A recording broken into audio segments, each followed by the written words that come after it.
So what does your job entail? My job is very much a role of liaison between all levels of government, so whether it's federal, state or local government, but also what we call outside agency groups, so the RSPCA, the Animal Welfare League, University of Queensland, AVA, any of those groups that can have direct impact on our dog world, I think falls within the realms of my role. Okay, so are you a contact point between members or just a liaison between government agencies and Dogs Queensland? Probably the simple answer to that is both. Certainly at state government level and with the outside agency groups, it's very much the liaison role between those groups and Dogs Queensland as an organisation. At local government level though, quite often I get directly involved in member disputes, if you like, with local government, but more importantly building good working long-term relationships with local government. So at that level I do rely very much on support from members, particularly in regional areas where I can't be as frequently as what I tend to be in the southeast corner. So if someone was in trouble with their local council, can they call you, or is that not what you do?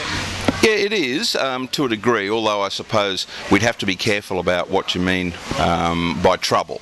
I mean, if one of our members was in real strife and there was some sort of criminal proceedings, then no. I certainly wouldn't get involved, nor would Dogs Queensland, I wouldn't think. But certainly, again, at local government level, if one of our members does have a problem with their local government, their local council, and it's a compliance issue, after 3 years or so now, I've got a very good working relationship with a lot of local governments, and oftentimes I can assist members by simply giving them good advice as to which way to approach a particular problem, or perhaps get a bit of an extension of time to give them time to resolve some of those issues. So, yeah, the role is very much multifaceted, if you like. Yeah. So where can our members find your contact details? They're all on our Dogs Queensland website. If you go to the link, I think it says About Us and then Contact Us, right down the bottom of that page you'll see my contact details. There's also a very useful document which gives members quite a good explanation of what my role is. But I think members need to be mindful. I get many emails every day. I've got to try and prioritise my role because I'm very much a one-man band. So, you know, it might take me a day or two to get to something, and a lot of issues, they're not necessarily quick fix problems. You know, it can take a number of weeks. So long as members are aware of that, then certainly shoot me an email is probably the best way. Yep. So, and what major advancements have you achieved since taking on this role? There's been quite a number. I mean, going back to, well, the very early days, 3 years ago, just having the whole concept of mandatory or compulsory desexing of puppies taken off the state government agenda. That was a very important issue at the time.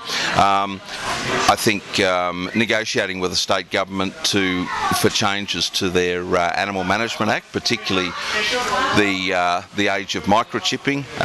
We also had a significant win with the 63A amendment, which said that an Amstaff is not a pit bull and a pit bull is not an Amstaff. So I mean, that was huge, and that actually involved overturning or changing the decision of a Supreme Court judge. So that was a very involved but very pleasing outcome, and a very good result. I think probably most members would be aware, though, I've been doing a lot of work with local governments to introduce what we call our breeder permit scheme, and so far we've got 7 local governments on board, which allows members to keep up to 9 entire dogs, irrespective of the size of their property. They don't have to have a formal kennel set up. Compare that to a formal building application, which can cost you $2,500 to $3,000 just in application fees.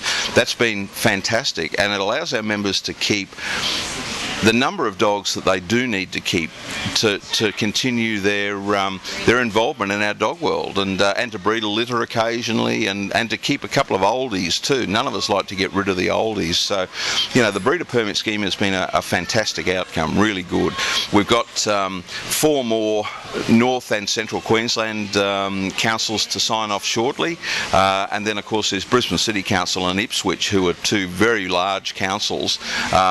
They should be finalised by mid this year. So that's one of the primary objectives. Yeah. That's great. So, and what is your current project at the moment? All of the above. I think first and foremost is really getting a good working relationship with the new LNP state government.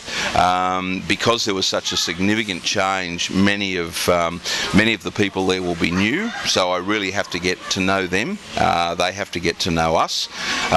It may well be that the former state government's puppy farm strategy could be resurrected. And if it is resurrected and taken forward, I just want to make absolutely certain that our members' interests are protected under any new puppy farm type legislation. As I mentioned earlier, continuing with those breeder permit schemes, I think that's really important.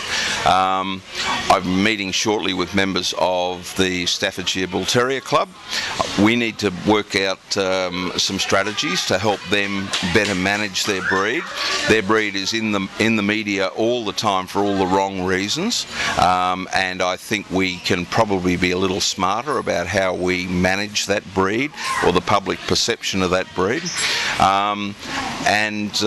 Yeah, I think finally the breeder permit scheme, to get those finalised. I've still got a few carried over from last year because of the local government election timing. So to get those finalised, and as I say, to get Brisbane and Ipswich on board, that'll be terrific. And I think that'll take me pretty much through to Christmas Eve. So yeah, that's the plan. Okay, well that's it for Dogs Queensland in Review, and hopefully we'll see you next time.